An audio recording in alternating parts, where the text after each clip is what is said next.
স্বাগত সবাইকে, আপনারা দেখছেন বাংলা ভয়েস। জানতে চাই ওনার কাছে, উনি একটা প্রেস ব্রিফিং করুক, করে বলুক এই সফরে আমাদের দেশ ও জাতির জনগণের কি লাভ হয়েছে, ওনার পার্সোনাল লাভ ছাড়া কি লাভ হয়েছে? এনসিপি কোনো ভোট আছে নাকি? এনসিপি আসলে কি না আসলে কি কিচ্ছু হবে না। বাট আওয়ামী লীগই ডিসাইডিং ফ্যাক্টর হিসেবে আসবে আগামী নির্বাচনটা কি হবে, কেমন হবে। জামাতকে পর্যন্ত আমি বলতে শুনি নাই যে পিয়ার না হলে নির্বাচন করবো না, কোথাও বলেনি তারা। তারা পিয়ারটাকে নিয়ে আসছে একটা তাদের আন্দোলনের একটা ইস্যু হিসাবে। মাসুদ, ইতিমধ্যে উপদেষ্টাদের বিষয়ের বিরুদ্ধে প্রশ্ন উঠছে, তারা একটি দলকে প্রয়োজন ছিল, ব্যবহার হবে কিনা, প্রয়োজনে থাকতেও পারে, হতেও পারে, আমার কোনো অসুবিধা নেই, কিন্তু প্রয়োজন হলে আমার কোনো আপত্তি নাই। প্রয়োজন হলে খুব ভালো কথা, তাহলে তাদেরকে পুরস্কৃত করেন।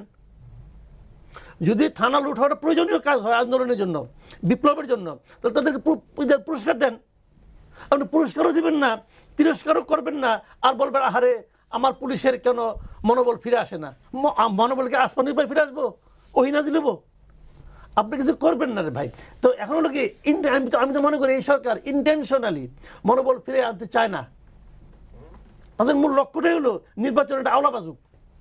যত আওলা বাজবে, যেটা প্রবাদ আছে না, যে ওলট পালট করে দেয় মানুষ লুটে পুটে খাই, তাদের তো ওই মতলব দিয়ে তারা কাজ করতেছে। মানে নির্বাচনে আল্লাগার আপনি যেটা নির্বাচনের মধ্যে নেতিবাচক কোনো প্রভাব ফেলবে না, উভয়ের জন্যই ভালো হবে। তারা বুঝতে পারছে যে আমাকে ইলেকশনে জিততে হলে অটোমেটিক আমি জিতবো না, জনগণের মন জয় করে জিততে হবে। দেখেন ভাই, আমি একটা কথা বলি, বিএনপি হারলো কি হারলো না আমার কিছু যায় আসে না, শিবির হারলো আমার কিছু যায় আসে না, আমার মাথা ব্যথা না। আমার কথা হলো কি, যে কোন দলটা জেতার জন্য জনগণের কাছে যেতে পারলো, জনগণকে খুশি করতে পারলো। এই যে জনগণকে খুশি করার যে একটা প্রতিযোগিতা, এটা হলো ইম্পর্টেন্ট।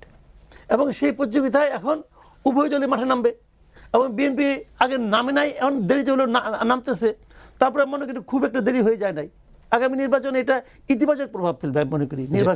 মাসুদ কামাল ভাই, একটু আপনার কাছে আসতে চাই। ফেব্রুয়ারিতে তো নির্বাচন, প্রধান উপদেষ্টা কিন্তু বারবারই বলছেন শিক্ষকদের যে আন্দোলন হচ্ছে, তাদের দাবি দেওয়া কি অনেক বেশি আপনার কাছে কি মনে হয়?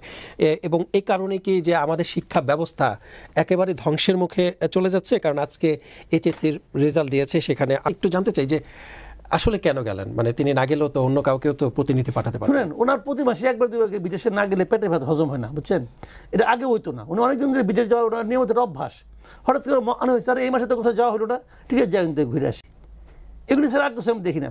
উনি বলছেন রাষ্ট্রের অর্থের অপচয় করে অহেতুক যাওয়া যাবে না। আমি জানতে চাই ওনার কাছে, উনি একটা প্রেস ব্রিফিং করুক, করে বলুক এই সফরে আমাদের দেশ ও জাতির জনগণের কি লাভ হয়েছে, ওনার পার্সোনাল লাভ ছাড়া কি লাভ হয়েছে। ধন্যবাদ।